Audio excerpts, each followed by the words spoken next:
Premier, il est tout juste 20h30. Alors moi, je suis programmé comme un coucou suisse. Donc 20h30 pétante. De mon côté, je suis au taquet, prêt à démarrer. Et je démarre pour de vrai, hein, forcément. Donc j'espère que vous serez un certain nombre à me rejoindre ce soir. Donc pour l'instant, je ne me rends pas bien compte, mais j'imagine que oui, ou j'espère en tout cas. Là, vous allez me dire, pour ceux qui arrivent à se connecter, bonsoir Rachel, est-ce que tu me vois? Can you see me? Parce que pour ce qui me concerne, je ne me vois pas. Je vois pourtant que ma caméra est bien en route. Attendez, j'aurais peut-être pas dû mettre en mode studio. Là, je pense que si je me mets en mode, hop, comme ceci, ça devrait être mieux. Enfin, j'espère. J'espère. Oui, parfait. Je suis content. C'est bon. Now you should be able to see me. Wow, 7. Je suis impressionné. Donc, il y avait une personne il y a juste quelques instants, 6 de plus d'un coup. Incroyable pour cette synchronisation. Merci beaucoup de me rejoindre encore une fois. Merci beaucoup d'être là ce soir. Pour les fidèles, merci de venir semaine après semaine. Pour les nouveaux, merci de me tester, on va dire. Wow, 9 incroyable. Donc incroyable. Alors ça me fait très très très très chaud au cœur de voir des connexions, d'en voir finalement quand même beaucoup. Hein. C'est dans l'absolu, on pourrait dire que c'est pas énorme. Ah, bonsoir Fouad. Ravi de vous voir ce soir. Donc 9 dans l'absolu, c'est pas forcément énorme, mais pour quelqu'un qui débute sur la plateforme, pour quelqu'un qui commence sur Twitch, comme moi, hein, c'est déjà énorme. Et je peux partager avec vous une satisfaction particulière, alors qui est toute récente, hein, je m'en suis rendu compte il y a un quart d'heure à peine, avant de commencer ce live ce soir. Le live de la semaine dernière a été visionné 37 fois et celui d'hier déjà 20. C'est pour moi énorme parce que je ne suis pas encore connu dans la communauté Twitch. Mes lives sont pas encore une habitude ou un rendez-vous incontournable connu comme Question pour un champion par exemple. Alors je dis Question pour un champion parce que Samuel Etienne, qui est un grand streamer devant l'éternel, est en ligne en même temps que je vous parle. Donc Samuel Etienne qui présente Question pour un champion sur France 3, qui présente aussi le JT sur France 3 et donc qui avait commencé sur Twitch. Alors, c'est très très intéressant, je le trouve, sur des revues de presse le matin. Et maintenant, il y est tous les soirs, enfin tous les jours, matin et soir. Quand il n'est pas sur le plateau de Questions pour un champion, il stream. Et là, je crois qu'il doit avoir ce soir près de 3000 personnes connectées. Donc c'est vrai que pour moi, 9 c'est pas énorme quand j'en ai 9 d'un coup. 20 vues ou 37 vues pour une vidéo, pour le replay d'un live, c'est vrai que c'est pas énorme dans l'absolu, mais pour moi c'est une petite fierté, une petite victoire, je dois dire. Et je vais être très franc avec vous, je caresse quand même l'espoir que à terme, ce rendez-vous du samedi pour un public anglophone, ce rendez-vous du dimanche pour un public francophone devienne une espèce d'incontournable pour qui fait un mémoire de fin d'études ou qui fait une thèse et se pose un certain nombre de questions et aimerait en toute discrétion, si je puis dire, « Ah, bonjour Sarah !» Bonjour Sarah. Donc j'imagine savoir de laquelle il s'agit. Donc ravi de te revoir parmi nous. Ça me fait très très plaisir. Donc je disais, je caresse comme espoir que ce rendez-vous devienne une sorte d'incontournable, plus ou moins recommandé par mes collègues profs qui pourraient dire à leurs étudiants, tiens, si vous voulez en savoir plus ou si vous voulez des réponses comment dire, je ne vais pas dire plus poussées parce que ce serait très pédant de ma part, mais des réponses un peu plus ouvertes, un petit peu moins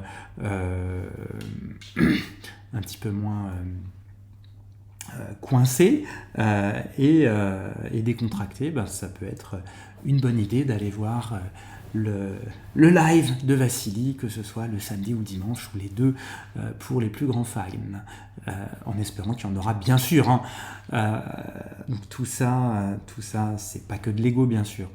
Même si, évidemment, il y en a un petit peu. Il faut être un peu saltimbanque, quand même, pour se lancer dans ce genre d'aventure. Alors, donc bonsoir. Donc là, donc Bloguscule, je n'ai aucune idée de qui ça peut être. Et Jo Cocotte, je ne sais pas non plus. C'est un mystère pour moi, mais en tout cas, merci. Puis bienvenue aux nouveaux visiteurs qui viennent de nous rejoindre pour aujourd'hui, pour le moment. Donc comme je vous disais, l'idée, je vous disais sur les différentes semaines, et je vous le redis aujourd'hui, et je le redirai jusqu'à ce qu'à un moment tout devienne beaucoup plus naturel. On n'est pas sur un format de cours magistral, on n'est pas sur un format de webinaire un petit peu formel, un petit peu engoncé, ou ce genre de choses. On est vraiment là pour échanger, pour discuter. Donc la clé d'entrée, c'est tout ce qui a trait aux mémoires de fin d'études et à la thèse, à la recherche, mais ça pourra peut-être aussi à un moment porter plus généralement sur les études supérieures, sur un certain nombre de choses. Donc c'est la clé d'entrée, et pour le moment effectivement j'essaie de programmer les lives en fonction des besoins que j'identifie chez les étudiants à un moment donné. Donc entre nous, on va pas se mentir, on est le 14 septembre et bonsoir Mirella. Donc on est le 14 septembre, et pour le 14 septembre, les étudiants en master, donc il y en a probablement peut-être parmi vous, les étudiants en master commencent à peine. Ça doit faire au maximum 2 semaines qu'ils ont repris les cours. Ils ne se préoccupent pas encore tout à fait de leur mémoire, ça viendra bientôt, mais c'est pas encore tout de suite. Les étudiants qui sont en thèse n'ont pas encore fait leur rentrée, les inscriptions étant en novembre. Donc en gros, cette période de l'année, après les soutenances qui normalement se sont tenues ces dernières semaines, je veux dire les 2-3 premières semaines de septembre, c'est une période un petit peu creuse en la matière. Donc c'est toujours c'est Cosma, waouh. JC Cosma Théodora. Ok, je vois. Et donc oui, aujourd'hui c'est aussi l'anniversaire de quelqu'un qui est parmi nous, si je ne me trompe pas. Et donc joyeux anniversaire. Donc l'idée c'est de commencer à évoquer un certain nombre de choses que j'ai déjà commencé à toucher du doigt la semaine dernière. Mais avec un angle un petit peu différent. La semaine dernière, il me semblait important d'évoquer comment on peut aborder un possible superviseur, directeur de thèse, comment on le contacte, qu'est-ce qu'on met dans le mail, à quoi ils sont sensibles, et puis comment on réfléchit à son sujet. Et aujourd'hui ma clé d'entrée, mais encore une fois, c'est vous qui guidez, hein, c'est vous qui savez mieux que moi de quoi vous avez besoin, est-ce que vous souhaitez qu'on évoque, sur quoi vous voulez m'entendre. Mais ma clé d'entrée pour aujourd'hui, c'est le sujet à proprement parler et la question de recherche.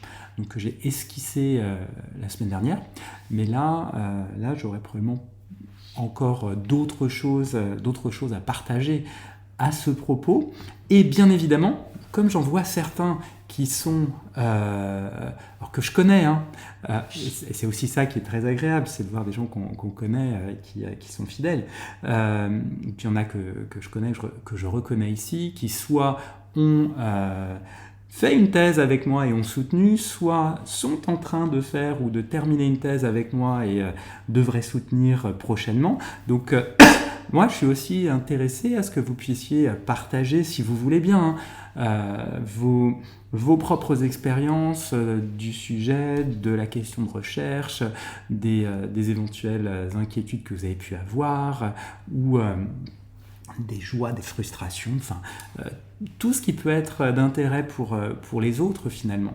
Donc je ne vous nommerai pas, hein, parce que je n'ai pas envie de vous mettre dans l'embarras si vous ne vous sentez pas de partager sur la place publique, même si c'est derrière l'anonymat de votre pseudo et de votre écran, cette expérience agréable ou douloureuse. Mais n'hésitez surtout pas, si vous le faites, moi voilà, je serais très content de pouvoir m'appuyer là-dessus pour alimenter la réflexion et la discussion avec vous tous et avec vous toutes. Donc sur le sujet, donc je ne vais pas revenir tel quel sur ce qu'on s'est dit la semaine dernière, mais il y a quelques éléments qui me semblent importants quand même à bien avoir à l'esprit. C'est que donc je vais peut-être commencer par on va dire par la fin d'une certaine manière. En fait, ce que je trouve très intéressant dans le travail consistant à définir un sujet et une question de recherche, c'est que c'est le moment, véritablement, c'est le lieu où vous êtes invité, moi je le dis à tous mes étudiants, donc là j'en reconnais quelques-uns, donc je pense que vous ne contesterez pas la chose, vous l'aurez vécu avec moi, je pense. Ce que je dis toujours à mes étudiants, c'est que ce moment où on cherche à définir son sujet, sa question de recherche, c'est vraiment le moment où il faut être naïf. Le moment où on est presque dans la peau d'un enfant qui a entre 2 et 4 ans, 2 et 5 ans peut-être, et qui se pose plein de questions, qui découvre le monde et qui demande pourquoi c'est comme ci, pourquoi c'est comme ça, comment ça marche, comment ça se fait que ci et ça, et si on fait ci, qu'est-ce qui se passe, et pourquoi les vaches elles ont des cornes et les chevaux ils en ont pas. Des tas de questions auxquelles on n'est même pas forcément capable de répondre, des questions qu'on s'est peut-être posées au même âge, mais qu'on ne se souvient même pas d'avoir pu poser, et qui pourtant les préoccupent. Et c'est normal, parce qu'ils découvrent ce monde dans lequel nous on est depuis quand même quelques temps. Et donc toute la réflexion sur le sujet et sur la question de recherche, moi je le présente toujours à mes étudiants, mes doctorants. Donc bienvenue nouveaux visiteurs. Je leur présente toujours ça comme un moment de naïveté. Ils peuvent s'autoriser, ou non seulement ils peuvent s'autoriser, mais ils doivent admettre le fait que c'est le moment où il faut être naïf, c'est-à-dire sans préjugés, ou aussi peu de préjugés que possible sur ce qu'ils vont faire, sur pourquoi, sur comment, et sur ce à quoi ça va déboucher. C'est-à-dire qu'une chose qui me semble importante, c'est d'éviter certains pièges ou malentendus qui consisteraient à estimer que le mémoire ou la thèse, c'est un endroit où on vient prouver quelque chose, on vient démontrer que. Ben non, justement, si on vient prouver ou démontrer, il n'y a pas besoin de faire un travail de recherche, puisqu'on connaît déjà la fin de l'histoire. Il n'y a pas de question. Et justement, le travail de recherche, c'est d'essayer de trouver des réponses à des questions que peut-être personne d'autre que vous ne se pose, ou que beaucoup n'osent pas poser. Et ils n'osent pas les poser, peut-être parce qu'ils sont adultes. Tandis que nous qui sommes de grands enfants, nous osons poser ces questions que plus personne ne pose. Donc j'insiste vraiment sur cette idée de naïveté. Je pense que c'est vraiment la clé. Et la naïveté, elle commence par le fait que les questions en elles-mêmes sont naïves. Et il n'y a pas de mauvaises questions en soi. Alors, quand je vous dis ça, vous aurez sans doute l'impression un peu plus tard que je me contredis, que je vous dirais qu'il y a de bonnes questions et de mauvaises questions. Ce qui n'est pas tout à fait vrai, et je vais déminer tout de suite. Et je pense que les amateurs des inconnus comprendront l'allusion grossière ici. Il y a effectivement le bon chercheur et le mauvais chercheur. Il y a la bonne question de recherche et la mauvaise question de recherche. Le bon sujet et le mauvais sujet. Bon, le bon sujet, c'est un sujet, il est bon quoi, on le sait. Le mauvais sujet, c'est un sujet, mais il est mauvais. Et les questions de recherche, c'est pareil. Il y a une question, elle est bonne. Puis il y a une question, elle est mauvaise, c'est évident. Bon, une fois que j'ai dit ça, je pense que certains ont pu esquisser un petit sourire, d'autres se disant sans doute que je suis beaucoup moins drôle que les inconnus, et vous avez sans doute raison. Enfin, bon, pas sans doute, je pense que vous avez raison, j'aimerais être aussi drôle qu'eux. Donc, ce qu'il faut avoir à l'esprit, c'est qu'il n'y a pas de loi ou de règle quant à ce qui est bon ou mauvais en termes de questions. En revanche, c'est le questionnement qui peut être un questionnement sur les bons rails en termes de recherche ou un questionnement qui aurait plutôt tendance à dérailler. Et donc, sur un sujet ou une question de recherche, je vous dis, il faut être naïf au départ, et donc la naïveté, elle commence par le fait que vous ne savez pas forcément où vous voulez aller. Et moi, je préfère quand un étudiant ne sait pas où il veut aller, quand il me dit, écoutez, voilà, j'ai aucune idée de ce sur quoi je veux travailler, je ne sais pas, donc j'ai pas grand-chose à dire. Et c'est souvent quand ça commence comme ça que la discussion est très intéressante, parce que, en fait, à de très très rares exceptions près, sur les centaines d'étudiants que j'ai vus ces 20 dernières années, il y en a très peu qui en fait n'ont rien à dire. En fait, le truc, d'une certaine manière, c'est que ça doit vraiment venir de vous, c'est-à-dire d'un truc qui vous intéresse. Je dis un truc délibérément, c'est-à-dire qu'il ne s'agit même pas que ce soit dans un premier temps un objet identifié très clair, ça peut être n'importe quel type d'ovni, c'est pas grave, pourvu que ça suscite votre intérêt au démarrage. Et ça, c'est crucial. Donc je sais que j'en ai déjà parlé, donc je ne vais pas m'appesantir dessus, mais ça peut être un intérêt de n'importe quelle nature. Il faut que ça vienne vraiment de vous. Et là, donc je profite du fait que je suis sur Twitch pour vous parler d'exemples que j'ai eus ces dernières années. J'avais des étudiants qui étaient des gamers et qui voulaient faire leur mémoire sur un truc qui les intéressait, mais ils n'osaient pas me dire qu'ils voulaient faire un truc sur le jeu vidéo. Alors là, je vous prie de m'excuser si vous-même vous êtes gamer pour certains. Je fais des raccourcis outrageux, abusifs, mais grosso modo, donc ils n'osaient pas me dire qu'ils étaient gamers, ils n'osaient pas me dire qu'ils avaient un intérêt particulier pour la chose, donc ils tournaient autour du pot, il y avait beaucoup de circonvolutions, je ne comprenais pas ce qu'ils voulaient faire, et puis à un moment donné, il y en a un qui a lâché le mot e-sport. Oui, on a envie de travailler sur l'e-sport. Et alors, bon, très honnêtement, l'e-sport, je ne connaissais pas. Donc, il part. Puis moi, j'ai entendu sport, e-sport, je ne savais pas ce que c'était. Honnêtement, j'imaginais un sport connecté, mais je ne voyais pas bien lequel. Ou éventuellement, j'imaginais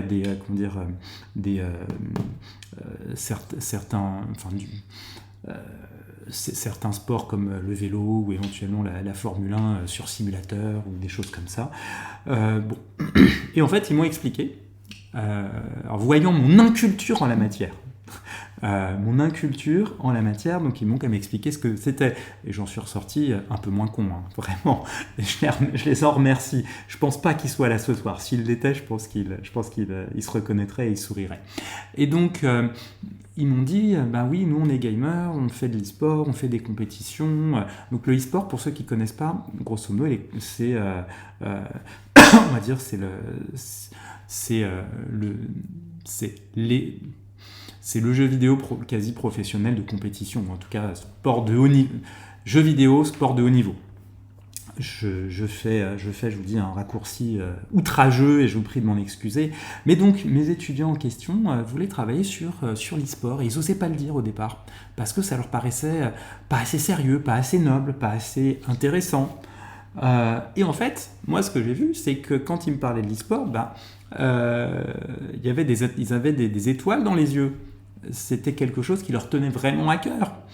Et donc j'essaie de comprendre non pas ce qui les intéressait, mais ce qu'ils auraient bien envie d'en dire, ou ce qu'ils aimeraient bien étudier dessus dans leur mémoire. Ils me disaient, mais vous croyez que c'est autorisé ? Je dis, si vous le faites avec moi, je vous y autorise.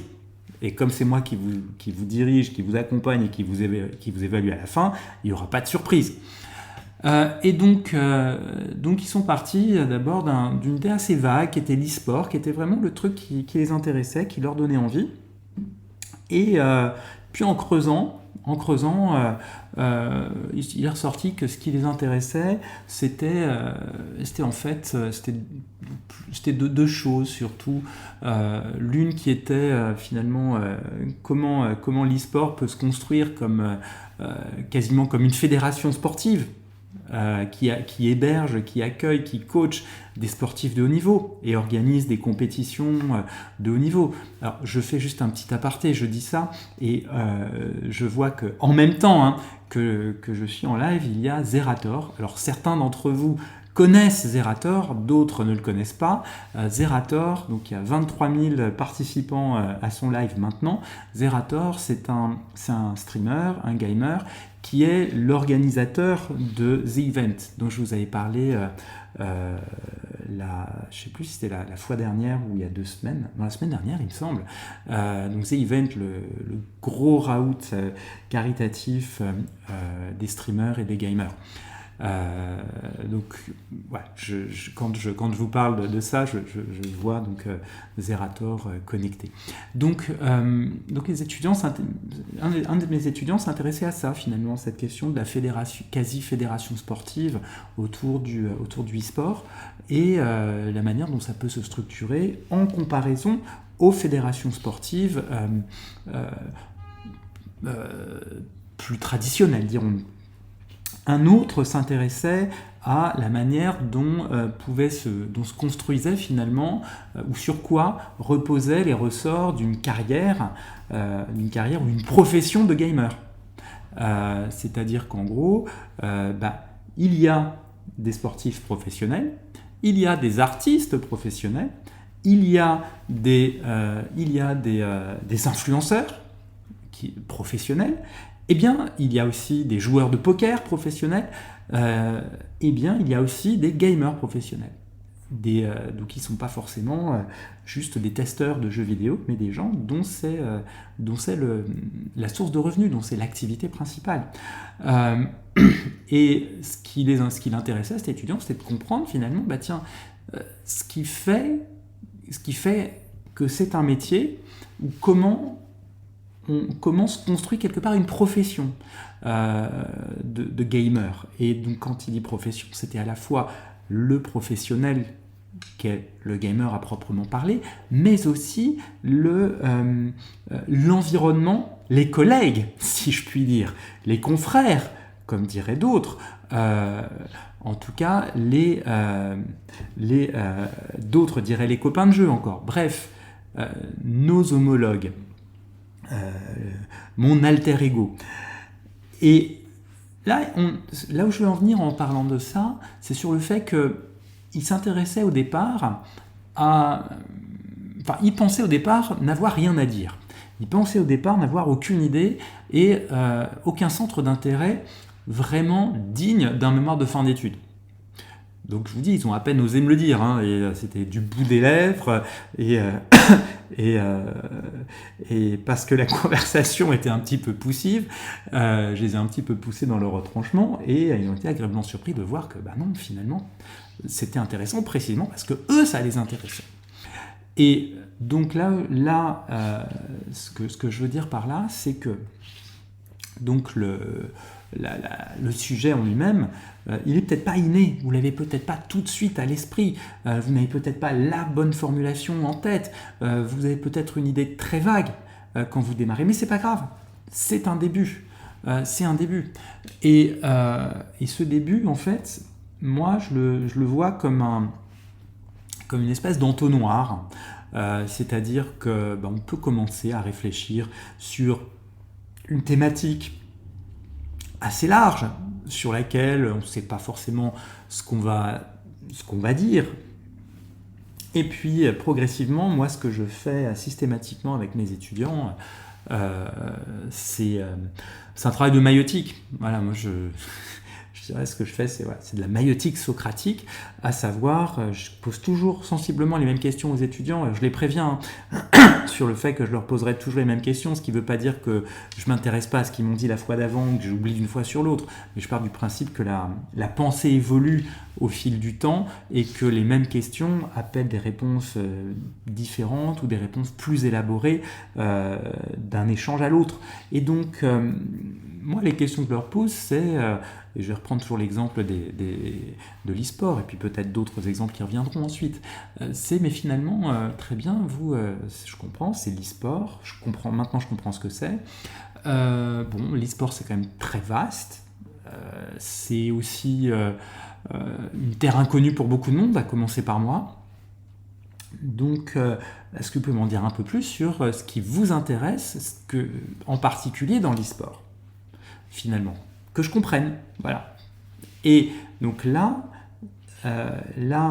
ils me disent, non pas forcément ce qu'est l'e-sport, mais comment ils l'appréhendent. Et comment ils l'appréhendent, ils me disaient, en fait, l'e-sport, c'est du jeu vidéo. C'est-à-dire qu'ils ont fait très simple. J'aurais dit, comme dans le film Philadelphia, je leur ai dit, voilà, expliquez-moi comme si vous racontiez ça à votre petite sœur ou à votre petit frère. Il faut que je comprenne. Et donc, ils me disent, voilà, c'est du jeu vidéo à grande échelle qui se professionnalise. Bon, et là, j'ai compris. J'ai dit, ok, c'est bon, je vois.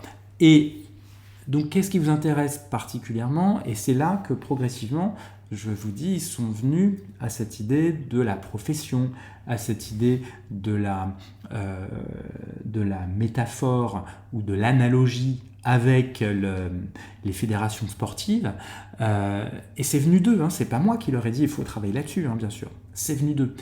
Et c'est ensuite, progressivement, qu'ils en sont arrivés à la question que j'ai évoquée tout à l'heure, chacun de son côté. Mais ce que je vous dis ici, ça vaut pour plein d'autres choses. Et vous allez voir au fur et à mesure de la discussion quelques autres exemples qui viennent. Je profite du fait que l'un d'entre vous est là pour parler de son sujet, donc vous reconnaîtrez. Je ne donne pas votre nom pour pas vous mettre mal à l'aise si vous souhaitez rester anonyme. Donc en fait, j'ai un étudiant qui devrait soutenir prochainement, qui fait une thèse qui est très très intéressante. Alors je dis pas ça parce que c'est un de mes étudiants, je dis pas ça parce qu'il est là, je dis ça parce qu'il y a quelque chose de très intéressant. La thèse, au départ, était assez floue. C'était sur la gouvernance dans les entreprises familiales au Liban. Ça paraissait à la fois spécifique, très précis, et à la fois flou. Alors ça peut paraître contradictoire dit comme ça, mais ce qui paraissait très spécifique, c'était le fait que ce soit au Liban. Ce qui paraissait flou, c'était gouvernance entreprise familiale. Alors, il y avait aussi, je ne me souviens plus de tout, mais il y avait à l'époque, au début, mais il y avait une idée d'amélioration, comment les entreprises familiales peuvent améliorer leur gouvernance au Liban, quelque chose dans ce goût-là. Et en fait, au départ, il y avait donc toute une nébuleuse autour de ce sujet et de la question de recherche. Et finalement, ce qui intéressait mon doctorant, donc j'ai failli dire votre prénom, mais j'essaie de me retenir de ne pas le dévoiler. Donc, ce que je lui disais, c'était plusieurs choses. D'abord, la question de l'amélioration de ceci ou de cela, l'optimisation de ceci ou de cela, oubliez à ce stade, parce que on est sur un terme qui est porteur d'un jugement de valeur et sur lequel deux personnes différentes n'auront pas la même définition, deux personnes différentes ne le comprendront pas de la même manière. Donc, remplacez-le parce que vous entendez quand vous l'employez. Remplacez-le par soit la signification que vous lui donnez, soit un synonyme intelligible par d'autres que vous, dans les mêmes termes que vous. C'est ça l'objectif. Et ce que je lui disais aussi, c'était, et là j'ai une autre doctorante qui travaillait, ancienne doctorante qui travaillait sur les banques au Liban, et donc vous allez voir, c'est à peu près la même problématique qui ressortait dans les deux cas. Donc une question que j'avais posée, c'était faussement naïve de ma part. Et oui, à moi de jouer le rôle de l'enfant, pourquoi c'est comme ci, pourquoi c'est comme ça. Donc la question faussement naïve, c'était, ok, le Liban, mais qu'est-ce que ça va apporter? De quoi le Liban peut-il être représentatif dans votre thèse?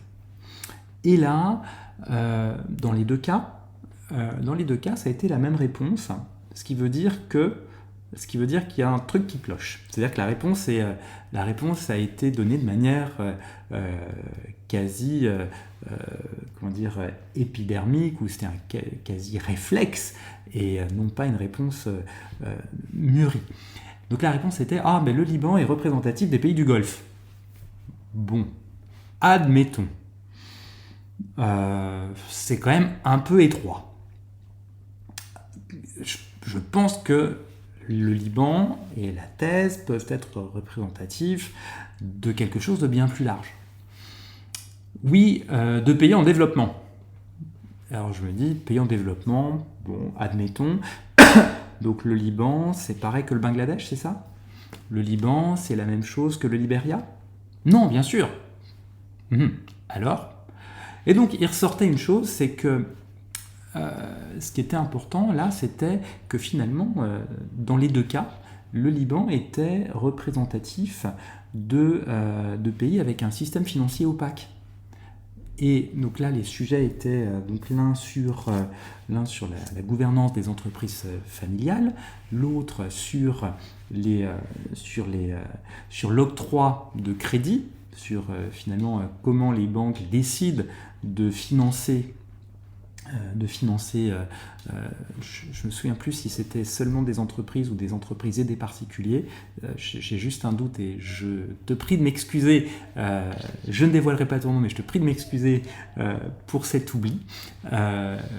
Mais surtout, ce que je voulais dire, c'est que la question que je posais aux deux, c'était dans ce cas, est-ce que vous pensez que ce que vous allez nous dire sur le Liban, ça peut aussi être digne d'intérêt, et j'étais délibérément provocateur en la matière, digne d'intérêt pour le Liechtenstein, la Suisse, le Luxembourg, le Panama, Hong Kong, Macao, Singapour. Bon, je ne vous les fais pas tous, mais en gros, un certain nombre de paradis fiscaux et surtout un certain nombre de pays dans lesquels le système financier est opaque et où les questions liées à la gouvernance, liées à la circulation des flux financiers, a un intérêt tout particulier ou une résonance toute particulière.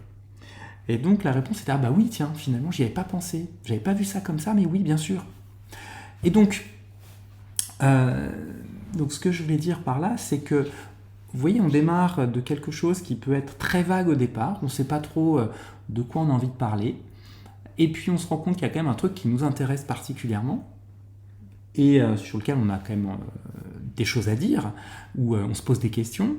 Et puis, en creusant les questions, parce qu'il s'agit de ça, c'est questionner la question, en creusant, on arrive à une question qui semble assez claire et qui semble digne d'intérêt assez largement, au-delà du micro-sujet qu'on va étudier. Et je reprends l'exemple du Liban pour encore toute autre chose. Ma toute première doctorante, qui avait fait une superbe thèse sur la spiritualité au travail, et qui avait conduit des entretiens avec des professeurs d'université au Liban, mais d'universités des deux confessions, des universités chrétiennes, des universités islamiques, mais aussi des universités séculières, je ne vais pas dire laïques, mais séculières, eh bien, elle m'a dit d'entrée de jeu, et j'avais trouvé ça très très fort, le Liban, c'est un pays représentatif du multiconfessionnalisme. Et ça veut dire qu'on est dans un pays qui a vécu la guerre civile, qui connaît ce qu'on voit aussi avec, depuis la crise financière et sociale dans le pays, l'explosion au port de Beyrouth, et puis ce qui se passe à Gaza également. Le multiconfessionnalisme est en partie mis à mal, mais il est là. Et c'est quand même une belle réussite dans ce pays. Et donc, ce pays peut être un exemple digne d'intérêt pour d'autres pays qui sont multiconfessionnels. Type la Suisse, catholicisme, protestantisme, avec un peu de judaïsme, un petit peu d'islam aussi. Type l'Allemagne, même chose. Je ne vous les fais pas tous, mais je pense que vous avez compris le principe. Et donc on avait commencé comme ça. Donc là, vous voyez, le Liban, le même pays, n'est pas représentatif de la même chose selon le sujet qu'on traite et selon la question qu'on se pose. Dire le Liban, c'est représentatif du Golfe, ou le Liban, c'est représentatif des pays en développement, ça me paraît être, dans les deux cas, un raccourci assez rapide et assez abusif finalement. Donc je reviens sur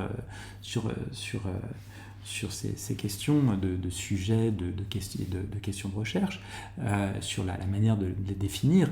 Donc je vous parlais d'entonnoir, et donc je reviens sur cette histoire de sujet. Donc je pense que vous avez vu, on part d'une idée qui peut être assez générale, mais ce qui est important, c'est que on ait une envie particulière, et en même temps qu'on a cette envie particulière, et ça je sais que je l'ai évoqué la dernière fois, donc je ne vais pas m'appesantir dessus, mais en même temps qu'on évoque cet intérêt particulier, finalement on se questionne aussi sur à qui il s'adresse ce sujet, c'est-à-dire avec qui on aurait envie d'en parler, quelle serait notre audience, et notre audience dans la vraie vie, c'est-à-dire pas qu'une audience de chercheurs ou de profs et d'étudiants. Non, si je reprends les différents sujets, celui sur le e-sport, finalement, ce qui intéressait ceux à qui voulaient s'adresser mes étudiants, c'était d'abord aux gamers eux-mêmes, donc aux professionnels de l'e-sport, pour leur dresser une sorte d'état des lieux sur de la profession, ou des professions, ou de la fédération sportive virtuelle. Et puis finalement, ils se sont rendus compte qu'ils avaient une audience plus large, qui était aussi des gens qui ne savent pas du tout ce que c'est, comme moi, et qui ne sont pas fermés, à comprendre des choses qu'ils ne connaissent pas, à découvrir de nouvelles choses. Donc un public assez large, un public de curieux, et avec une neutralité bienveillante ou une sympathie ou une sympathique neutralité à l'égard de la cause ou du sujet. Mais aussi pour mes deux étudiants sur les entreprises familiales et les banques, là c'était, je pense, assez clair. Sur les entreprises familiales, c'est donc je dirais l'audience, elle est pour moi double. D'abord, effectivement, les dirigeants d'entreprises familiales qui se posent des questions sur la gouvernance, sur les impératifs de gouvernance. Alors, je ne refais pas la thèse, bien sûr, mais juste je remets en contexte.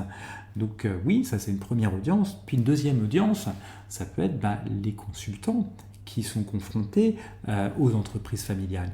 Parce que les questions de gouvernance dans les entreprises familiales, je dirais que ça va au-delà de la seule publication des comptes, au-delà de la composition du conseil d'administration. C'est aussi tout un mode de fonctionnement, c'est aussi toute une manière de penser, c'est aussi toute une manière d'interagir avec les salariés, avec les différentes parties prenantes, que ce soit les fournisseurs, les clients, les créanciers, les pouvoirs publics. Donc il y a aussi une audience auprès de ces consultants qui peuvent du coup avoir aussi des éléments de compréhension supplémentaires de la manière dont fonctionne une entreprise familiale. Et qui pourrait les aider sur la gouvernance, mais aussi sur d'autres thématiques auxquelles sont exposées les entreprises familiales. Pour la thèse sur les banques, ce que je trouvais très intéressant, c'est que la thèse en question s'intéressait en fait à tous les critères non financiers ou extra-financiers d'évaluation du risque de crédit. Alors, quand je dis extra-financier, il ne s'agit pas de la dimension sociétale et environnementale. Je ne dis pas que ce n'est pas important, mais ce n'était pas l'objectif de la thèse. La thèse, elle s'intéressait vraiment à tout ce qui faisait le positionnement de l'entreprise. Donc tout ce qui était lié à sa stratégie, au positionnement vis-à-vis de ses clients, vis-à-vis de ses concurrents, mais aussi de la réglementation, et comment tout ceci pouvait affecter son exposition au risque de ne pas pouvoir rembourser un crédit. Et je trouvais ça particulièrement bien vu parce que ça s'adressait directement aux analystes financiers, juniors surtout, je dirais. Alors, pour l'auteur ou l'autrice de la thèse, donc si tu estimes ou si vous estimez que je travestis outrageusement, n'hésitez surtout pas à vous manifester. Donc, je disais, compte tenu de ce qui était abordé dans la thèse, l'audience naturelle, pour moi, c'était les analystes crédit juniors, donc qui démarrent dans la profession et qui démarrent en ayant des idées sur comment ça marche, comment ça devrait marcher, et qui souvent cherchent à appliquer ce qu'ils ont appris en finance. Et en fait, ils se rendent compte que dans la vraie vie, c'est un peu différent. Dans la vraie vie, les éléments extra-financiers comptent aussi. Et la thèse montre comment ils comptent. Donc, bien vu. Je reviendrai sur ces exemples et sur quelques autres, bien sûr. Donc, la question... Donc quand vous allez voir, je fais forcément des allers-retours entre le sujet et la question de recherche, parce qu'on peut difficilement dissocier les deux et dire d'abord je traite de l'un, ensuite je traite de l'autre. Non, l'un amène vers l'autre et ensuite celui-ci ramène vers le premier. C'est itératif et c'est à double sens en fait. Donc le sujet, c'est ce qui vous intéresse et vous donne envie. Et sur ce qui vous intéresse et vous donne envie, vous ne pouvez pas tout faire. C'est évident que vous ne pouvez pas tout faire. Et là, moi je dis toujours une chose à mes étudiants, c'est on est avec le mémoire de fin d'études, et c'est pareil pour la thèse, on est sur l'inverse de la disserte de prépa. Dans la disserte de prépa, et je dis ça sans sarcasme, sans condescendance ou quoi que ce soit, on est bien d'accord. Donc dans la disserte de prépa, ce qu'on attend de vous, c'est que vous soyez capable d'identifier les enjeux, de tirer les ficelles, la pelote finalement, de faire venir la pelote à vous, et de remettre ensemble tous les enjeux et de montrer que vous avez bien compris finalement l'image d'ensemble. Et bien là, dans le mémoire de fin d'études, dans la thèse, c'est strictement l'inverse. C'est-à-dire qu'on va exercer un effet loupe sur quelque chose. Vous avez un sujet et il ne s'agit en aucun cas de tout couvrir, il ne s'agit en aucun cas de tirer la pelote et de voir ce qui en sort, mais au contraire de neutraliser une chose que vous voulez regarder et de vous y tenir. Donc vous imaginez, vous avez une loupe, donc vous exercez un effet grossissant sur le sujet et vous allez donc regarder seulement une toute petite partie de ce sujet, qui sera vraiment ce qui vous donne envie, ce qui vous intéresse. Et là, on approche progressivement de la question de recherche, qui est la question, j'insiste sur le singulier, donc la question qui vous préoccupe, qui vous taraude et à laquelle vous aimeriez trouver une réponse. Et c'est en ceci que je vous dis, il faut se mettre dans la peau d'un enfant qui a entre 2 et 5 ans et qui se pose toutes ces questions de la vie. Alors, pas forcément comment font les analystes financiers pour déterminer le montant qu'ils vont allouer, enfin les analystes de crédit qui vont allouer aux débiteurs. Il ne s'agit pas de ça. Mais quand je parle de questions de la vie, mais c'est cet état d'esprit, en fait. Et du coup, quelle est la question qui vous taraude ? Ça, c'est super important. Et donc, je reviens sur la question. Il n'y en a pas 36. Alors, il n'y en a pas 36 auxquelles vous allez répondre dans le mémoire ou dans la thèse. Tout comme... Alors là, je vais faire un... Bon, vous pourrez avoir l'impression que je me contredis, mais... Si dans la disserte de prépa, vous avez une problématique à laquelle vous répondez, pourquoi est-ce que dans le mémoire de fin d'études, vous auriez plusieurs questions de recherche ? Alors vous pourriez me dire simplement parce que c'est l'inverse. Vous n'auriez pas tout à fait tort et vous pourriez me piéger à moitié en disant ça. À moitié seulement parce que on ne peut pas répondre bien à beaucoup de questions. C'est ça en fait. Et donc là, le mémoire ou la thèse, c'est la question qui vous taraude et aucune autre. Ce que je vois souvent, ce sont des étudiants qui sont dans cette logique disserte de prépa et qui disent « Ah mais tiens, telle question appelle telle autre question ». Et donc j'ai mes questions, j'ai ma question de recherche, alors ils disent souvent ma problématique et mes questions de recherche. Et ils arrivent avec une batterie de questions. Le plus souvent, toutes ne sont pas des questions de recherche, je vais revenir là-dessus, toutes ne sont pas forcément... alors Fouad, donc comment est-ce qu'on peut savoir si une question de recherche en contient plusieurs ? Justement, je vais y venir. J'y viens progressivement. Merci de faire la transition. Donc pour les autres, je vous promets, on n'a pas préparé ensemble avec Fouad Peter. Donc d'abord, il y a une question qui vous taraude. C'est ça c'est le premier truc. Ensuite, la question de recherche, c'est une question qui doit appeler une réponse ouverte. Ça, c'est la première chose. Et là, une réponse ouverte, c'est une réponse qui peut réserver des surprises. Une réponse donc pour laquelle vous pouvez peut-être avoir des intuitions de ce que vous êtes susceptible de trouver, mais pour laquelle il n'y a aucune garantie que la réponse sera celle-ci. C'est-à-dire que je me souviens d'une thèse que j'avais, enfin d'un sujet de thèse que j'avais invalidé, qui était encore sur le Liban, qui était le Liban a-t-il besoin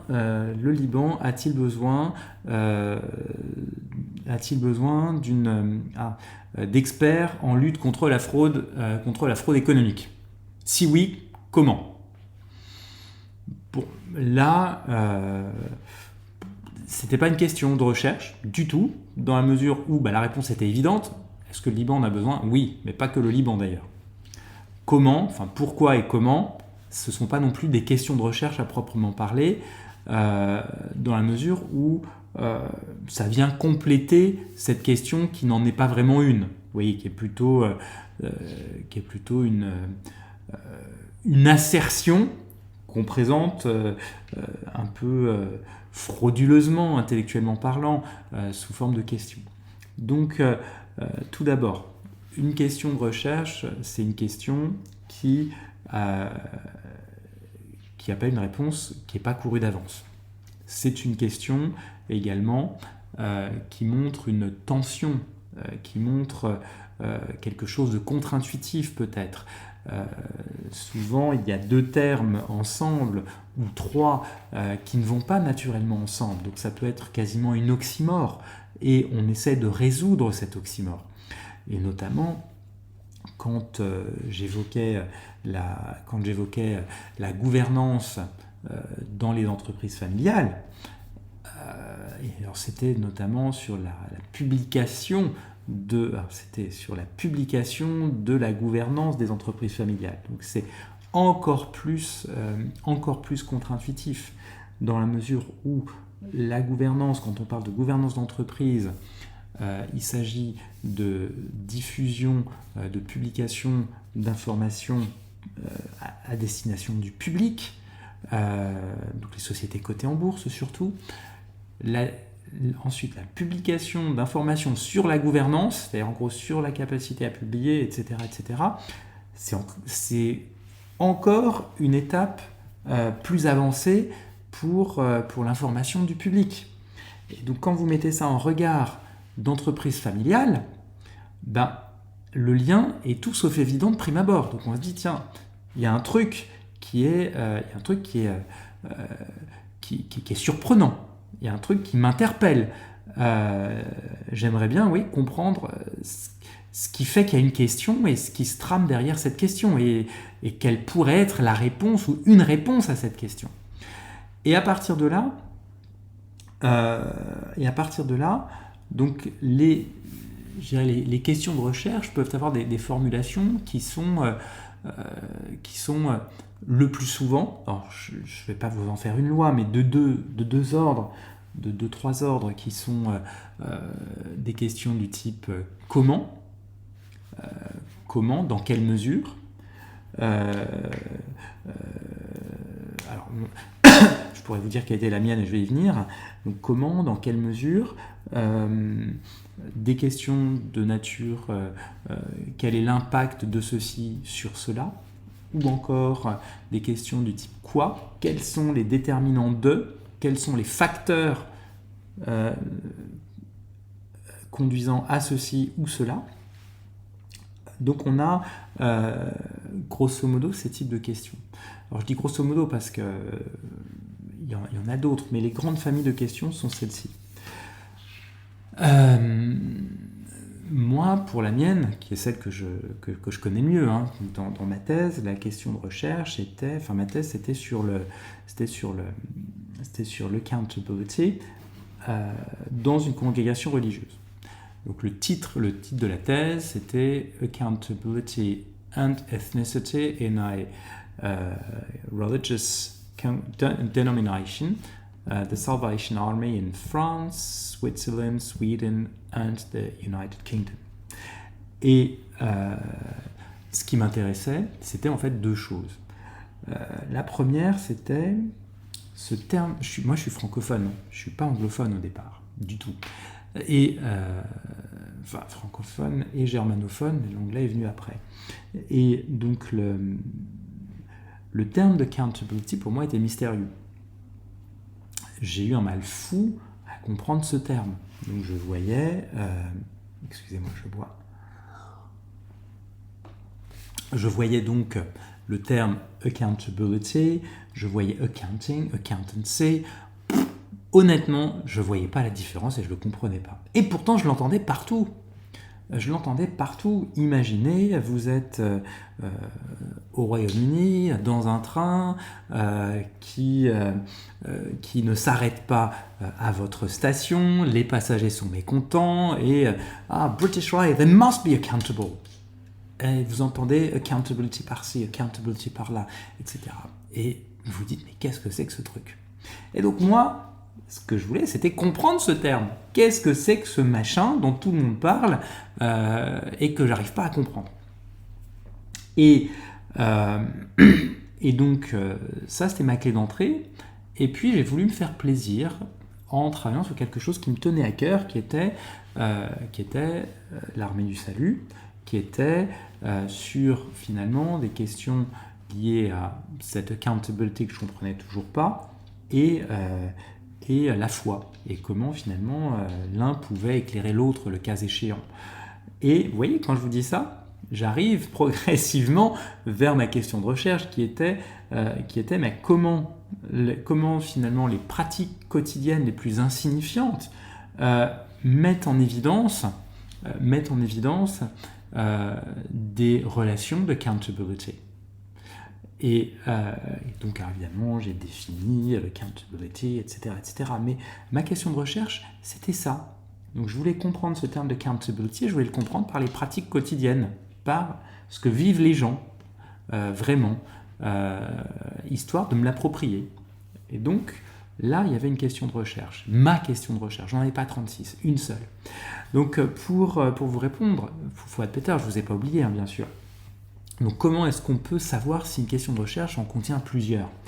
Je dirais, c'est...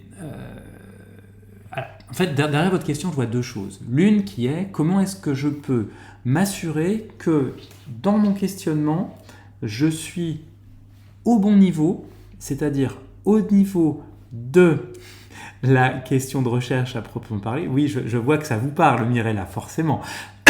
Et c'est pas pour rien que je vous ai parlé de Michel de Certeau, d'ailleurs. Hein. Donc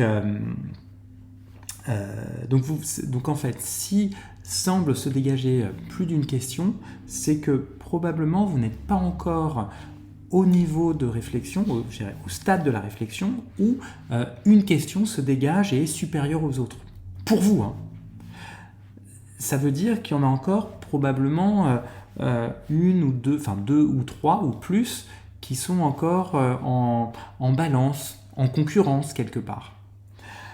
Ensuite, si vous vous retrouvez avec une question qui entraîne d'autres questions, du style, non, j'ai pas forcément d'exemple tout de suite qui me viennent, de questions qui en appellent d'autres, mais si vous vous retrouvez finalement à avoir une liste de questions qui découle de la première, c'est que soit la première question est encore trop large et trop vague, soit vous n'êtes pas dans la posture naïve. Vous êtes déjà dans une posture où vous avez des intuitions de réponse et vous amenez des réponses avant de commencer.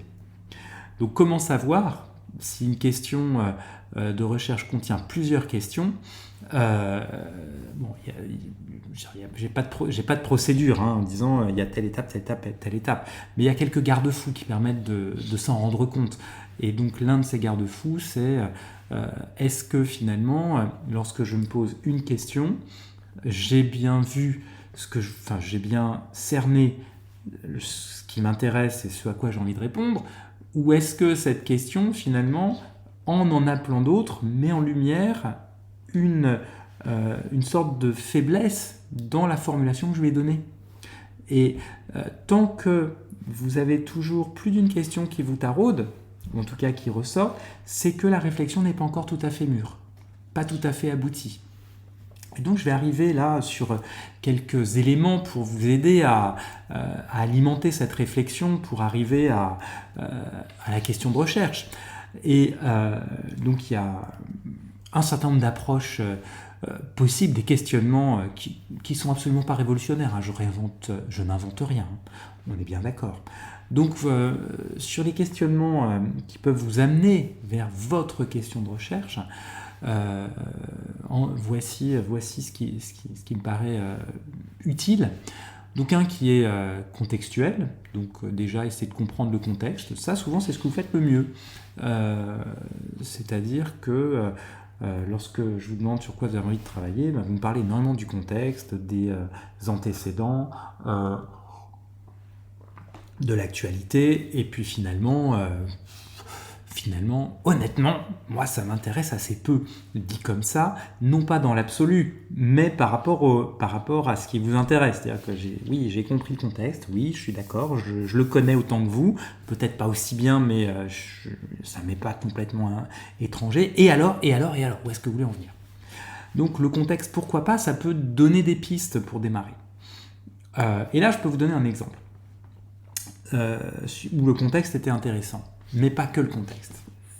J'avais une étudiante qui a soutenu sa thèse il y a peut-être une petite dizaine d'années, et j'insiste là-dessus parce que vous allez voir. Et déjà à l'époque, elle me disait, moi je vois arriver l'IA, et je souhaite voir comment l'IA va changer les pratiques professionnelles des métiers du chiffre. Et donc la thèse a été soutenue il y a 10 ans, c'est-à-dire qu'elle a été commencée il y a 13 ans, enfin il y a 13 ou 14 ans grosso modo. Et là, elle me dit, voilà, vous comprenez, donc aujourd'hui on a Internet, on a des robots qui commencent à venir, on a des algorithmes, et on ne va pas y échapper, donc forcément, à un moment, ça va arriver et les professions vont être révolutionnées. Et je veux savoir à quoi ça va ressembler. Donc le contexte a amené à un questionnement. Bon. Mais, je profite de ça pour alerter sur un gros danger avec une question comme celle-ci. Le gros danger, c'est de tomber dans la science-fiction. À savoir, on n'a aucune donnée concernant le futur. À quoi ça ressemblera? Qui le sait? Qui peut le dire? Alors, vous pourrez me dire, oui, on avait les devins dans l'Antiquité, on avait les Pythie également, d'accord, mais ça me paraît, aujourd'hui en tout cas, pas très solide comme prédiction. Donc, comme on n'a pas de données, c'est de la science-fiction. Donc, une question qui appelle une réponse qui est de la science-fiction, ça n'est pas une question de recherche ici. On ne peut pas la traiter, on n'a pas de données pour l'alimenter. Donc, mon étudiante s'est retournée vers autre chose, se disant, bon, moi, ce qui m'intéresse, c'est l'IA, les métiers du chiffre, le changement. Ok. Et donc, on a vu qu'il y avait deux questions possibles, également intéressantes, mais qu'elle devrait faire son choix sur l'une des deux. Et les deux questions qui ressortaient étaient, d'un côté,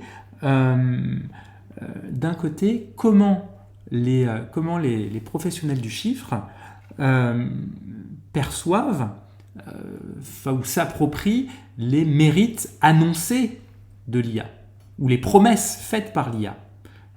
Donc qu'est-ce qu'ils en disent, eux, de ces promesses? Et c'est pas la même chose que de dire à quoi ça ressemblera dans 10 ans. Et l'autre question qu'elle s'était posée, et avec laquelle elle a dû arbitrer, c'était bon, je suis convaincu que c'est inéluctable, ça se profile, comment ils se préparent à ça? Comment les professionnels du chiffre se préparent-ils à l'arrivée de l'IA? Et donc, qu'est-ce qu'ils en disent? Qu'est-ce qu'ils font? Qu'est-ce qui peut changer le cas échéant ou pas? Et donc, elle était intéressée par les deux questions au départ, et je lui ai dit, mais vous ne pouvez pas faire les deux parce que chacune, finalement, renvoie à une thèse à part entière. Et si vous voulez faire bien les choses, il faudra faire 2 thèses et rester en thèse avec moi pour 6 ou 8 ans. Et là, elle m'a dit, oh non, c'est trop. Donc, elle a choisi la deuxième, qui était sur comment les professionnels du chiffre se préparent à l'avènement de l'IA. Et à partir de là, c'était assez clair. Donc en fait, elle les a rencontrés, et puis elle s'est rendue compte d'un truc super intéressant. C'est que les professionnels du chiffre à l'époque, l'IA, ils ne l'ont pas vu venir. Donc, ils ne s'y sont pas préparés. Et c'est ce qui, au passage, fait qu'aujourd'hui, on se retrouve avec beaucoup d'oiseaux de mauvais augure, beaucoup de prophètes qui nous annoncent que les professions du chiffre sont les premières touchées par la curée qu'amène l'IA. Les jeunes diplômés en compta, en finance, commençant à éprouver des difficultés à trouver du travail. Donc c'est en partie vrai parce que la profession ne s'y est jamais préparée. Mais ça, c'est une chose que sa thèse montrait. Ce qui est quand même super intéressant vu d'aujourd'hui, sachant que la thèse a été soutenue il y a une dizaine d'années. Hein. Donc pas de science-fiction, mais un questionnement sur des choses d'aujourd'hui compte tenu du contexte et de ce qu'on a, de ce qu'on connaît, de ce qu'on voit. Deuxième type de questionnement, un questionnement qui s'appuie sur les acteurs, c'est-à-dire qui. Alors, plutôt que qui, c'est pas plutôt que qui, c'est qui est impliqué ou de quel point de vue on se place. Et là, toujours pareil, le même sujet, où une question de recherche d'apparence équivalente dans deux travaux différents, finalement, pourrait être très différente elle-même. Et là, quelques exemples pour illustrer ça. Donc j'en ai deux qui se télescopent en fait en même temps dans mon esprit. L'un, c'était des étudiants, c'est quasi systématique en fait, quand on est sur du marketing en particulier, des étudiants qui s'intéressent à la politique marketing ou à une campagne marketing, tel type de campagne marketing, souvent sur les réseaux sociaux. Et tiens, je vais prendre un exemple encore plus frais que j'ai en tête, qui est une étudiante dont j'ai dû parler la semaine dernière, qui travaille sur l'esthétique camp. Donc je crois que vous avez dit, c'est l'esthétique queer, donc en gros l'équivalent du mouvement punk, mais dans la communauté à l'époque LGBT, avant qu'on l'appelle LGBTQIA+, et l'équivalent de la contre-culture américaine à la même époque, donc avec beaucoup d'extravagance, et de raffinement paradoxalement, et bref. Donc elle s'intéressait à... ce qui l'intéressait, c'était comment cette esthétique était utilisée dans les campagnes marketing sur les réseaux sociaux. Et en fait, moi, ce qui m'importait, c'était de comprendre de quel point de vue elle voulait se situer. Parce que quand on parle de cette esthétique et de marketing, moi, je vois trois points de vue possibles. Le point de vue du consommateur, à qui s'adresse cette campagne. Donc, comment est-ce que le consommateur perçoit l'esthétique camp dans la campagne marketing? Mais le deuxième point de vue possible, c'est celui des orchestrateurs de la politique marketing. C'est-à-dire, qu'est-ce qu'ils, eux, en attendent? Qu'est-ce qui a pu les amener à cette politique en particulier et qu'est-ce qu'ils espèrent en retirer? Et compte tenu du caractère très singulier de cette politique marketing, le troisième point de vue qui me semblait important, c'était celui de la communauté queer. C'est-à-dire la sous-communauté queer dans la communauté LGBTQIA+. Et la question que je lui posais, c'était compte tenu de tout ça, vous, qu'est-ce qui vous intéresse le plus? Vous ne pouvez pas tout faire. Me dire oui, mais ce serait intéressant de croiser les points de vue. Tout est intéressant en soi, mais votre loupe, excusez-moi, elle n'a qu'un verre, elle n'en a pas trois. Vous êtes un cyclope, vous n'avez pas trois yeux. Hein. Donc, lequel des trois vous intéresse? Elle me dit, bon, celui qui m'intéresse le plus, c'est vrai que c'est quand même les consommateurs, parce que c'est à eux que ça s'adresse, et donc, je dis, bon, c'est pas besoin de me justifier pourquoi ça vous intéresse plus, mais je comprends. Donc, les acteurs. Toujours sur les acteurs, pour bien enfoncer le clou, j'avais des étudiants qui travaillaient sur la perception du métier par les... en l'occurrence, c'était par les auditeurs, mais ça marche aussi pour les avocats, ça peut marcher pour les médecins. Donc je prends l'exemple des avocats. Donc ils voulaient travailler sur la manière dont les avocats perçoivent leur profession ou leur métier. Très bien. Et ce qui les intéressait, c'était d'avoir le point de vue d'un échantillon représentatif de la population des avocats. Alors, il faut bien avoir à l'esprit que cette population est comprise, grosso modo, à 60% de stagiaires et de juniors, à peu près à 20% de ce qu'on appelle des seniors, c'est-à-dire qui ont 4 ans d'expérience et plus, donc ça fait 80%, à peu près 10%, 10-15% de managers, ensuite vous avez, je dis 10% de managers, ensuite on arrive à 5% de managers seniors et 5% d'associés, parmi lesquels vous avez 1% d'associés seniors et 4% d'associés sans titre. Bon. Ça veut dire que si vous voulez vraiment avoir le point de vue de toute la profession, il faut avoir le point de vue de tout ce beau monde et dans des proportions fidèles à la réalité. Et là, je les ai vus blêmir. Gloops. Et puis donc ils ont fait leur travail. Et ils m'ont montré leurs résultats, et leurs résultats, ils les avaient collectés auprès de gens qu'ils connaissaient, donc des camarades de classe, enfin des condisciples, de jeunes diplômés. Donc en gros, ils avaient des juniors. Leur échantillon, c'était des juniors. Et ils étaient embêtés parce qu'ils me disaient, ouais, mais vous vous rendez compte, on a quand même un truc qui n'est pas représentatif. Je dis, mais si, c'est représentatif. Non, ça ne l'est pas. Je dis, regardez, vous avez le point de vue des juniors. Donc ce qui vous intéresse, c'est la perception de la profession, mais par qui ? En l'occurrence, par les juniors. Donc c'est très bien. Vous avez répondu ici à une vraie question qui était comment les juniors perçoivent-ils leur métier d'avocat ? Et non pas à la question comment les avocats perçoivent-ils leur métier ? Les avocats à travers les âges et l'espace. Non, il ne s'agit pas de ça.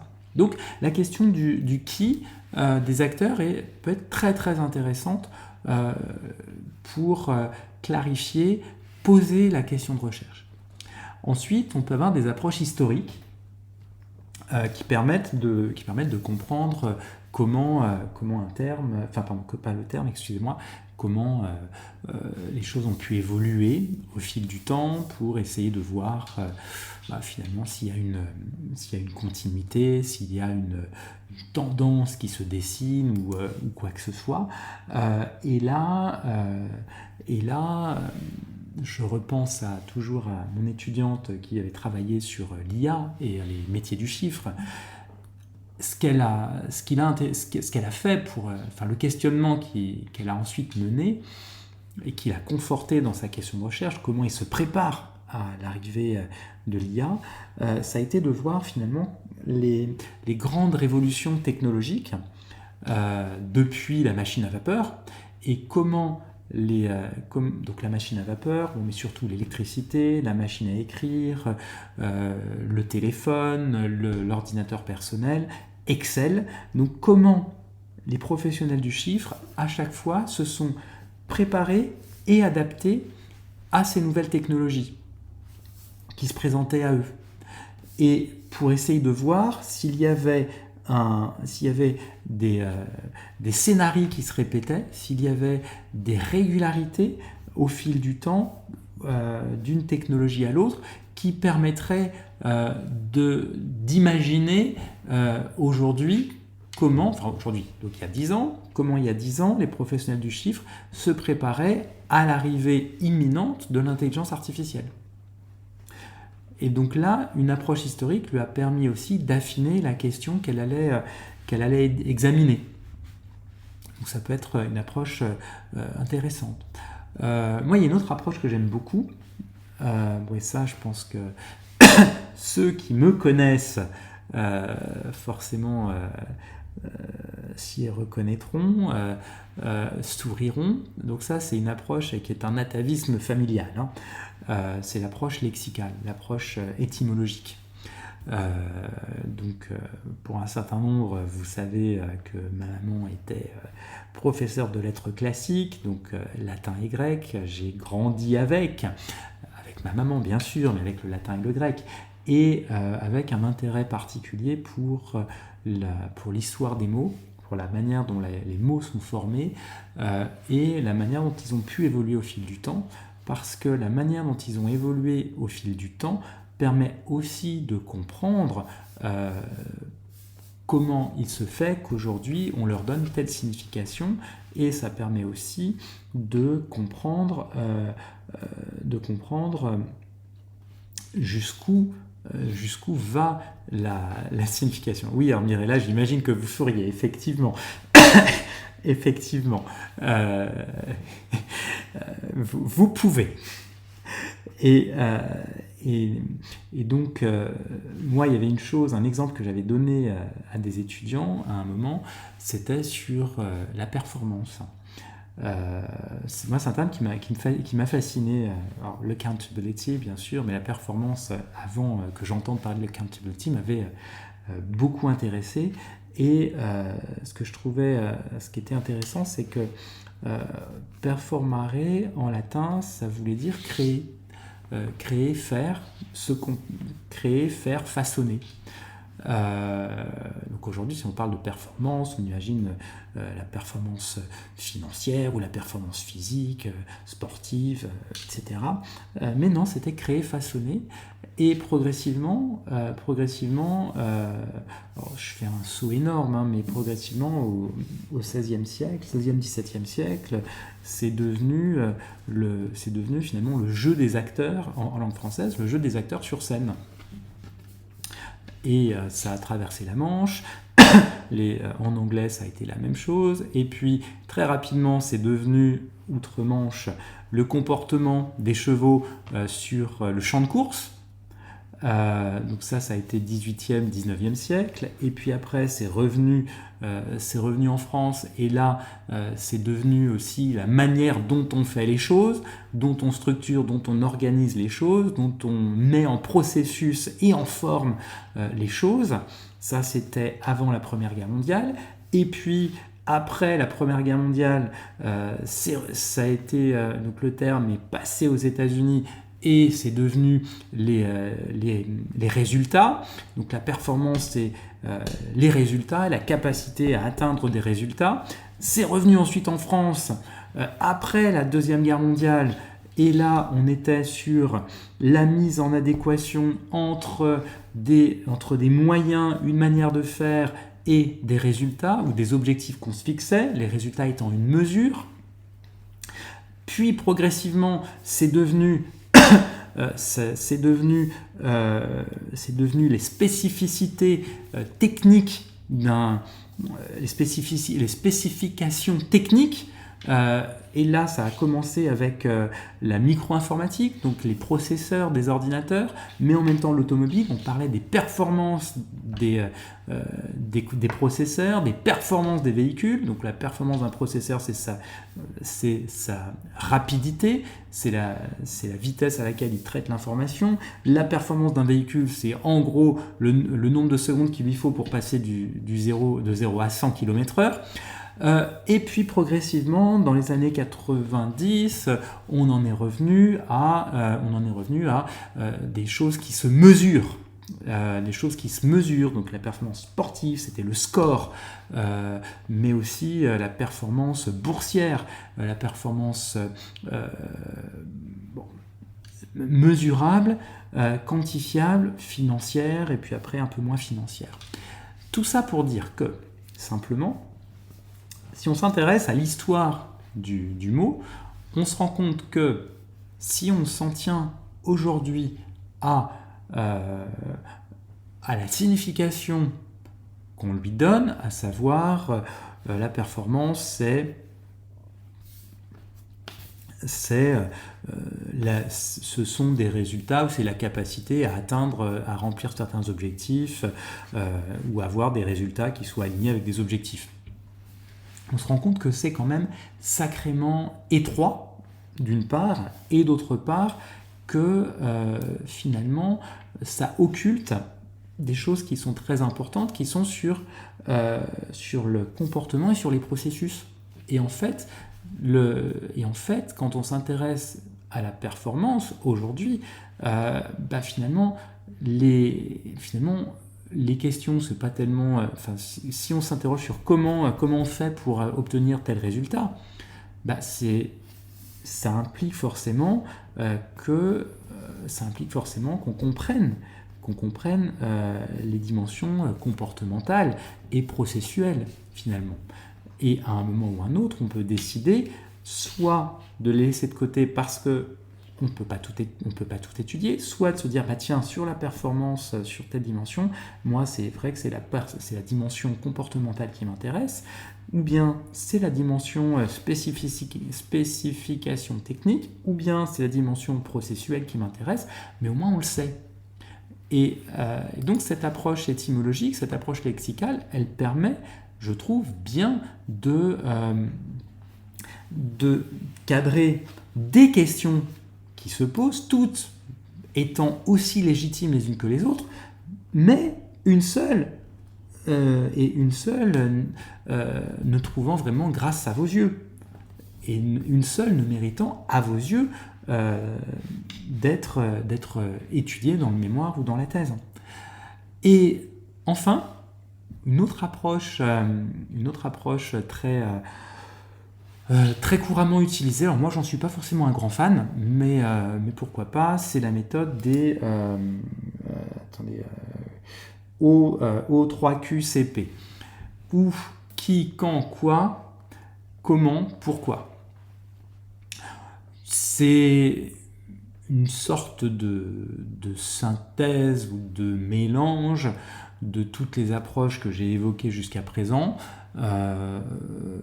J'en suis pas forcément fan parce que il y a à mes yeux un risque élevé de tomber dans la succession de questions, de micro-questions plus ou moins techniques, hyper parcellaires et qui ne permettent pas forcément d'y voir très clair. Mais si ça peut aider, pourquoi pas, ne vous privez pas d'essayer. Ensuite, une autre chose que je voulais évoquer ce soir, c'est sur le rôle des lectures. Donc sur le rôle des lectures pour définir son sujet ou sa question de recherche.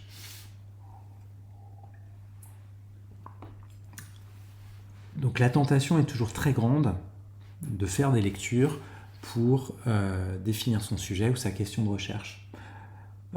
Souvent, on vous dit, votre tuteur, votre directeur de thèse vous diront peut-être de lire telle ou telle chose. Moi-même, ça m'arrive. Et quand je le fais, je me dis à chaque fois, merde, quel con t'aurais pas dû. Voilà. Enfin, je le dis, je me dis en ces termes-là. Dit, t'as parlé trop vite, enfin bref. Et je me dis, mais c'est pas possible d'être aussi con. Voilà, clairement, c'est ça. Et pourquoi ? Parce que à ce stade de la réflexion, les lectures sont, à mon avis, beaucoup plus susceptibles de vous entraîner, pas forcément sur de fausses pistes, mais sur des idées qui ne seront pas forcément les vôtres ou celles que vous aurez envie véritablement d'étudier. Vous ferez une lecture qui vous paraîtra super intéressante. Ah, c'est passionnant, c'est ça que j'ai envie de faire. Et puis on vous en suggérera une autre. Ah bah tiens, c'est ça que j'ai envie de faire. Et puis encore une autre. Ah bah c'est ça. Et puis à un moment donné, vous serez perdu. Ah mais mince, je sais plus, qu'est-ce qui est bien ? C'est quoi le mieux dans tout ça ? Et ça, je l'entends souvent quand des étudiants font des lectures prématurées. Donc moi, je dis toujours à mes étudiants de ne pas commencer par des lectures. Donc souvent, ils arrivent avec alors soit très fiers parce qu'ils ont une biblio, ça j'en ai déjà parlé la semaine dernière, donc très fiers parce qu'ils ont déjà une biblio, et je leur dis ok, on verra plus tard pour la biblio, moi ce qui m'intéresse c'est ce que vous avez dans le ventre, hein. C'est ce qui vous fait vibrer. Ouais, mais ce qui me fait vibrer c'est ce qu'a écrit un tel. Ouais, permettez-moi d'avoir des doutes. Et j'en ai d'autres qui, à l'inverse, tout penaud, ils disent bon, je suis désolé, j'ai pas eu le temps de faire de lecture, j'ai pas de biblio, et là je dis parfait, c'est maintenant que ça va commencer à être intéressant. Et ça me rappelle une anecdote, c'était il y a une vingtaine d'années, c'était l'une des premières années où je supervisais des mémoires de fin d'études, et j'ai 2 étudiantes qui en gros me disent un jour on n'a pas pu travailler sur notre question de recherche parce que notre ordinateur était en panne. Je dis pardon ? Oui, notre ordinateur était en panne, on n'a pas pu travailler sur notre question de recherche. Je leur dis, mais vous n'avez pas un ordinateur pour la question de recherche ? Si, pour faire des recherches. Je dis, non. Vous avez besoin d'être intelligente. Vous avez besoin d'un cerveau, de faire travailler vos méninges, mais il n'y a pas besoin d'ordinateur pour savoir ce qui vous intéresse et ce qui vous donne envie. Oui, mais si on ne fait pas de lecture, si on ne fait pas de recherche sur Internet, on ne peut pas savoir. Il ne s'agit pas de savoir, il s'agit d'avoir envie. C'est pas pareil. Savoir, ça viendra après. Elles se sont retrouvées un peu bêtes, toutes cons, plus trop savoir quoi dire. Et on a quand même commencé la discussion. Là, je dis bon, très bien, et donc, où vous en êtes ? Et elles m'ont dit, alors je me souviens plus exactement, c'était il y a tellement longtemps, puis j'en ai vu défiler tellement depuis que je me souviens plus exactement de ce qui les intéressait vraiment. Mais tout ça pour dire que les lectures, c'est bien quand on commence déjà à y voir un peu clair sur ce qu'on a envie de faire. À ce moment-là, on est capable d'orienter les lectures ou de s'orienter vers des lectures qui pourront vraiment être utiles. Tandis que si on part sur des lectures à l'aveuglette ou à l'aventure, le risque, c'est soit d'être complètement perdu, soit d'être influencé prématurément et de ne pas arriver à en sortir. Donc moi je peux vous donner un exemple qui était le mien. Quand j'avais commencé ma thèse, j'avais lu tout Michel Foucault, et je l'avais lu sur 3 mois, j'avais lu tout Michel Foucault. Et puis beaucoup de choses sur Michel Foucault, après avoir lu Michel Foucault lui-même. Et si bien que je trouvais que c'était génial. Alors Michel Foucault, c'était super. Je voyais le monde au travers des lentilles de Michel Foucault. Michel Foucault, savoir-pouvoir, l'archéologie de la connaissance, l'archéologie du savoir, c'était ma grille de lecture du monde. Et ça expliquait tout. Et du coup, dans la thèse, je connaissais déjà la réponse à ma question de recherche, figurez-vous.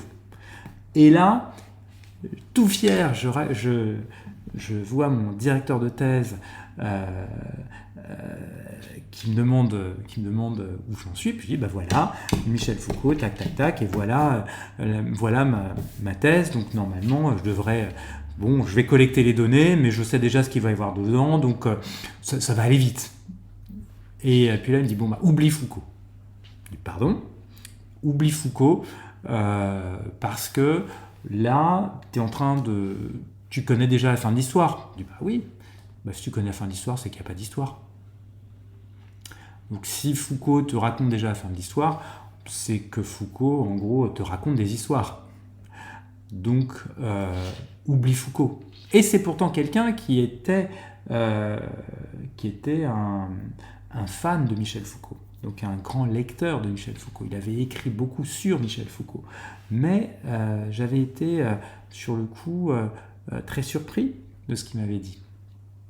Je n'avais pas forcément bien compris, mais là où j'ai compris, c'est à un moment où j'ai rencontré une amie d'amis qui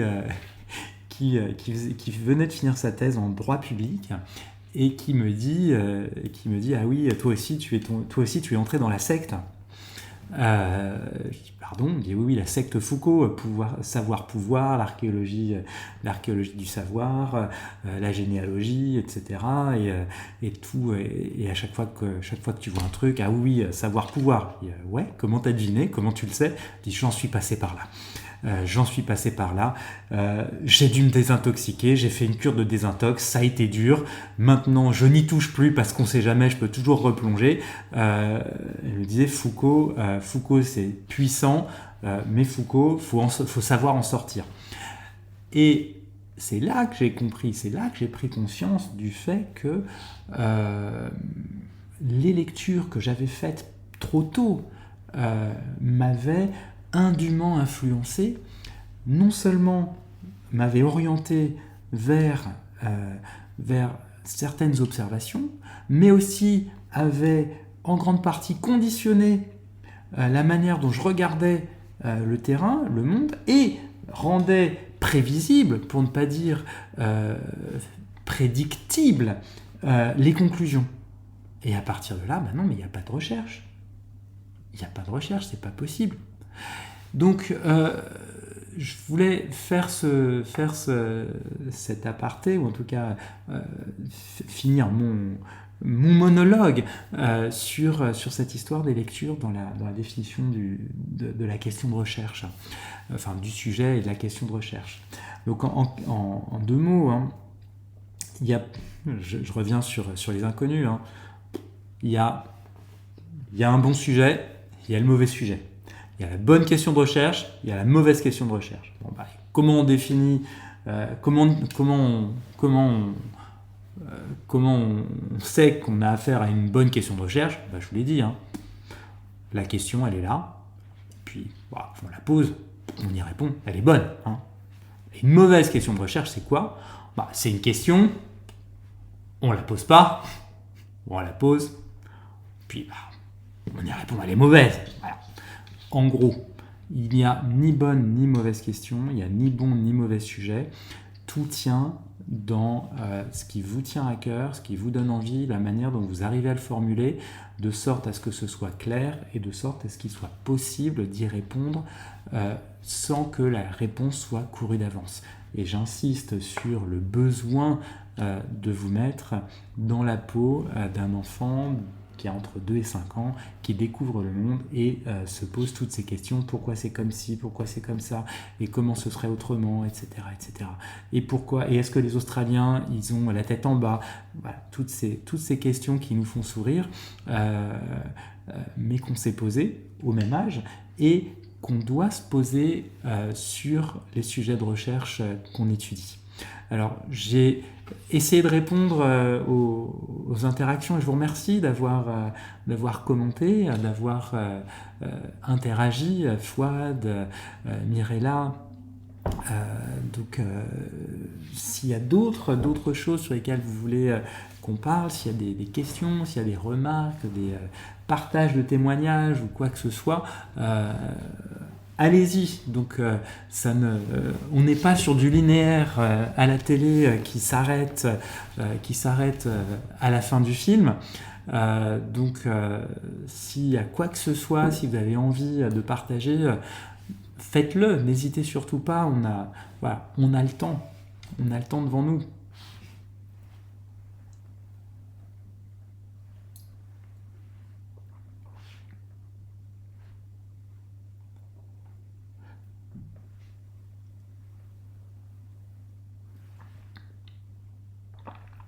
Donc je ne sais pas du tout si là il y a de la fatigue, parce qu'il commence à être un peu tard sur certains fuseaux horaires. Je ne sais pas s'il y a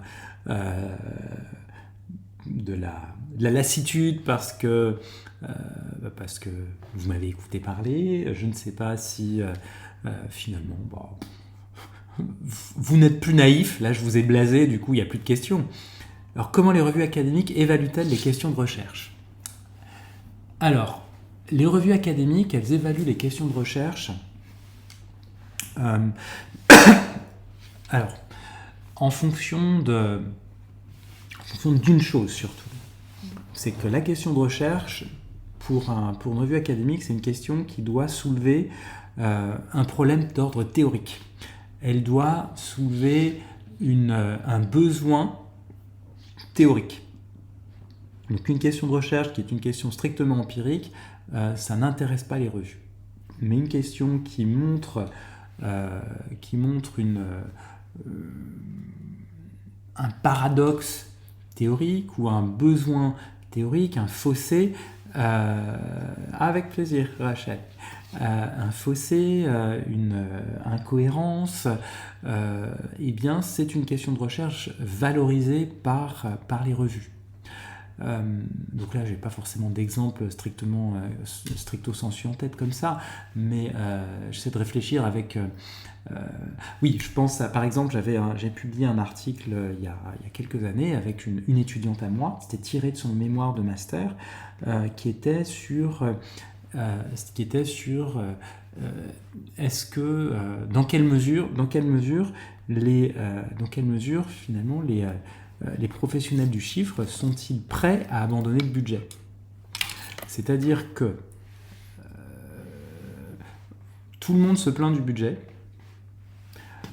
on parle de la gestion sans budget, mais finalement, est-ce qu'on est prêt à l'abandonner?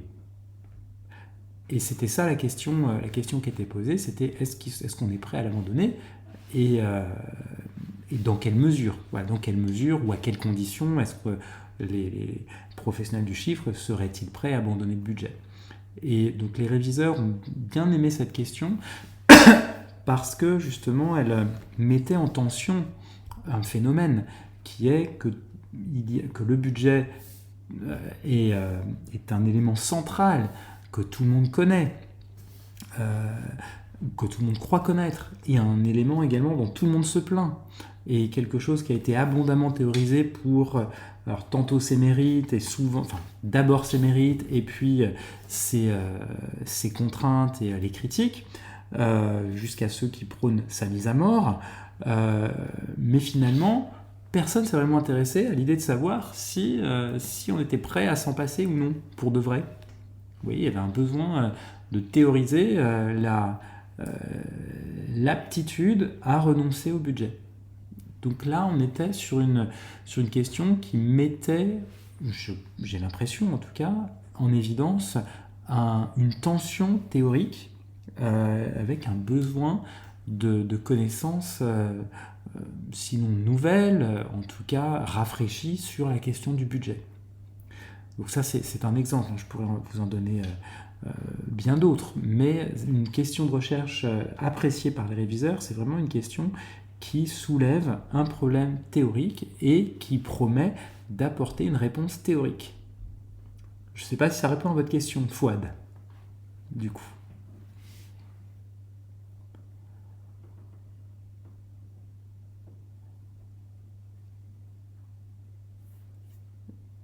Et puis après, donc je ne sais pas s'il y a d'autres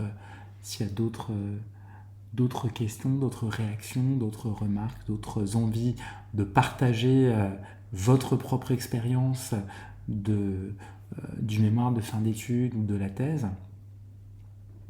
des facilités ou difficultés à formuler un sujet ou une question de recherche. S'il y a envie de partager, comme je vous disais, on peut le faire, hein, bien sûr, on a le temps. S'il n'y a pas, eh ben, on peut arrêter pour ce soir.